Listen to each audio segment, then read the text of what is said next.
Hey guys, so if you can't tell by my hair, which is usually like a decent indicator of my of my stress level, um, yeah, I'm just gonna stop saying that I'm gonna post things at a certain time because apparently the school semester and my work these last few months, um, are are being a pain in my ass. So long story short, um, my intro for this got deleted and so did my end. So you're going to see future me here and at the end of this video. But future me or present me talking about what past me did for this reaction is going to tell you that you're about to watch a reaction to episode 3 of Once Upon a Time. I'll just reiterate some things about this show because it is one of those shows that I watch for a ship for the most part. This is a Captain Swan friendly zone, but it's also a zone to talk about other characters and just opinions on other matters and stuff. This is a hate free zone. This is a ship what you want to ship and enjoy what you want to enjoy kind of zone. So hope you guys are doing well. I hope to be getting more stuff up to you now that my life is slowing down, but every time I say that, it tends to speed back up full force, and I'm never buckled in and ready for it. So, um, alas, here is the reaction to Once Upon a Time, episode 3. Enjoy, guys. Bye. Oh, my hair. Throwback, season 1. Oh, I saw this in the sneak peek, guys. Like, honestly, let's put the word lasagna over that and it becomes a commercial for lasagna. What did she want? What I don't get about this is why don't they just take all that shit away? Like, isn't she mayor still? Doesn't she control what comes in and out of places like this? Oh, the little rat. I wonder if that's a throw to Cinderella. Hey, would you mind distracting Alexandra while I take a look at this? Yes, child. Yes.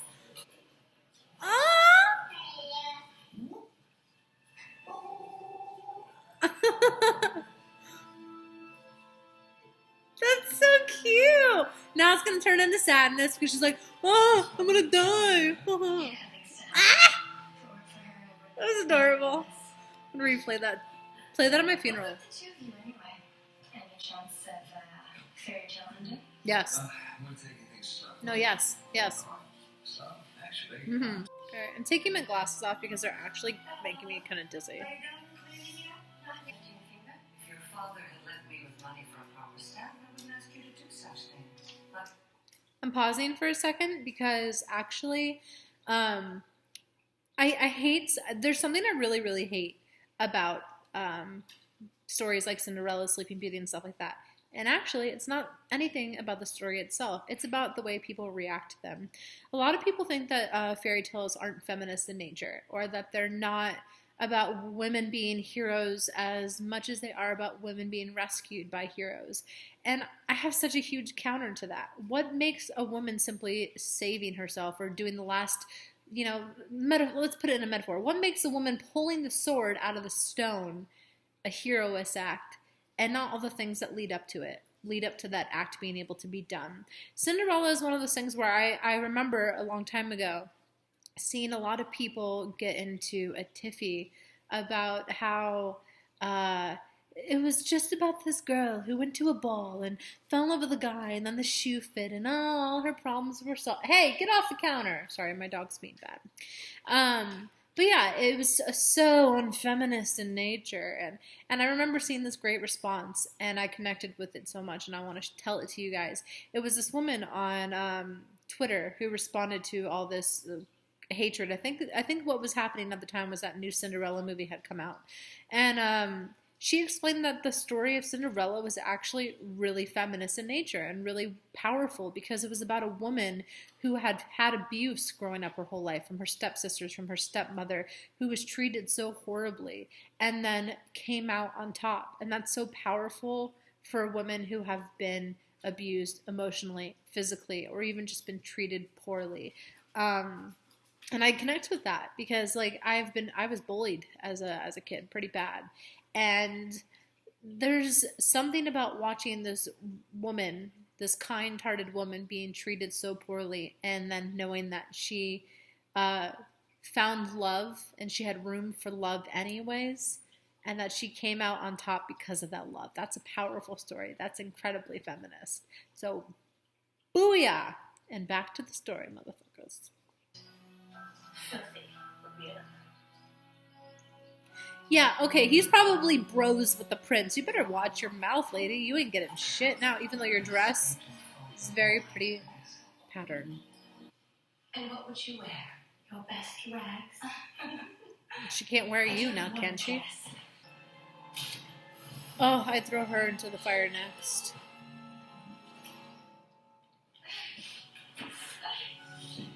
The show's very big on symbolism in regards to things. Hook's ship, Emma's jacket. So the scene is actually really heartbreaking. Oh, you're so fucking funny. See, look at this girl crying, and then to know that she still had love in her heart and is such a sweetheart. It's powerful.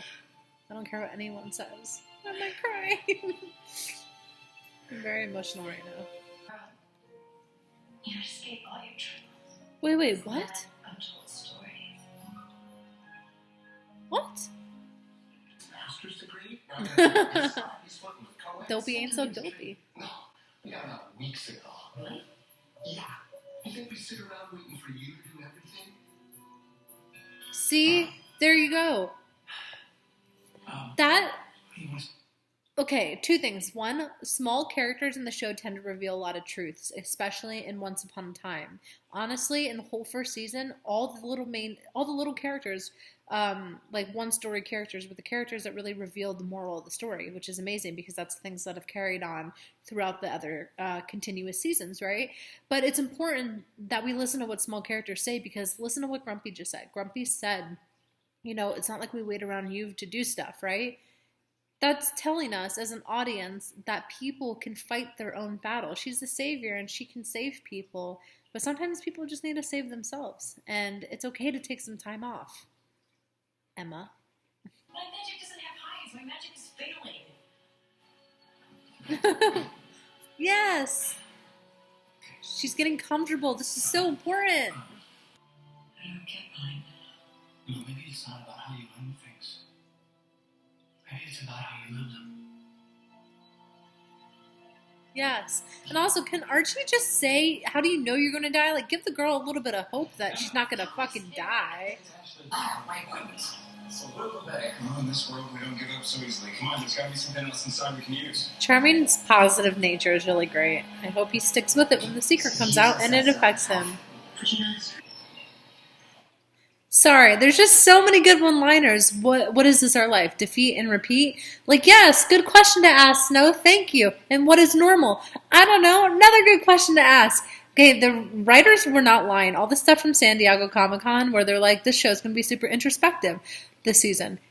Fucking truth bomb up in that shit also. Snow's looking beautiful. And I love Snowy, and they were my first, like, ship on the show when I started. So... love the OG-ness. I'd like to teach again. Is that crazy? No. That's That's wonderful. the most normal thing I've heard in a long time. I'm so glad they're real in real life, like together with kids. It's great. This is so cute! Look at this familyness! I'm dying. Snow's always just the ray of light in this show. Fairy tales are just beautiful. You're so obviously a serving girl with that garish blue dress. It's beautiful. You look like the epitome of death. Except you. I'm so nervous about the storyline. Talking. I must warn you. The more desperate the man, the higher the price, and you seem quite desperate. And this is why he's always going to be a villain. Sorry. How badly do you want to deal? Like, would Belle want this? Would Belle be okay with this? No. And why does he keep doing it? Because he's selfish. Sorry. It's like, I want to root for him and Belle, but I'm just so tired of him just doing things that he knows aren't good for him and his kid, and ultimately for Belle, because Belle is a people person and these friends are like family to her, and just this isn't how you treat family. Freaking You're so cruel to him. out. Mother would never let me marry a Coleman. God. There was one good sister, if I remember correctly. Put on an act. Like I've done the rest of my life. She's gonna go to the land of untold stories. Oh, wow. I'm so sorry, Bella, for everything. You see yourself a certain way, punch back and see yourself differently. You can change. You can fix this. I don't know whether to smile or cry. I'm doing a little bit of both. The evil queen. All right, pausing again. I'm sorry for all the pausing. There's just this episode is so introspective. Not even joking. Like, all these characters so far, all these minor characters are telling her the same thing, that they have to fight back for themselves. This is what Emma's not getting. Emma isn't getting that these characters and her story depend on the fact that, yeah, she's the savior, but also she needs to let people save themselves. And, like, she needs to be allowed to have a break for herself, you know? Also, can we point out the fact that Cinderella just said that, you know, the story wasn't accurate, that it's not the one that they know. So can the storybook be wrong? Can the Oracle be wrong? See, the evil queen is so deluded in, like, the fact that she doesn't understand how things work. If the savior wasn't around, people could still save themselves. She's trying to help her stepsister, Camilla? Linda? Calista. Oh, it's Linda. Corinda. Ashley blames herself for her That was not getting cute. her happy ending. If the book's in here, look. She's so proud. Such a proud mom. She's gonna break it anyway, so she's a bitch.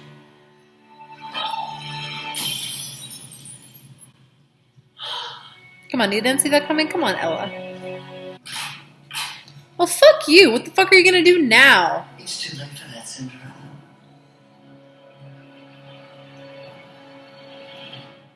You're in the real world. Your nobility doesn't matter. What is the point? Dumb bitches. It's a no one. Nonsense. I know you have a name. God, my glasses are fogging up. Well, if you'll allow me, I'd like to change that. Oh, smooth. To Princess Ella.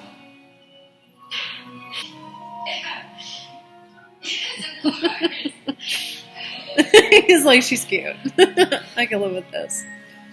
It would pause our lives. It's gonna be like a Regina moment. The fucking mom gonna kill the stepsisters. Mm-hmm. And you, my dear, you are coming with me. Aww. Okay, they're gonna find the boy though. See, I discovered my He made a farm. That was their plan. Fuck this dumb bitch. No, Emma's gonna show up. Come on, Emma. Mom, You can do you can it. do it. Yeah. It's gonna take some shit out of Emma though. Yay. Aww. See, this is a friendship that I like too.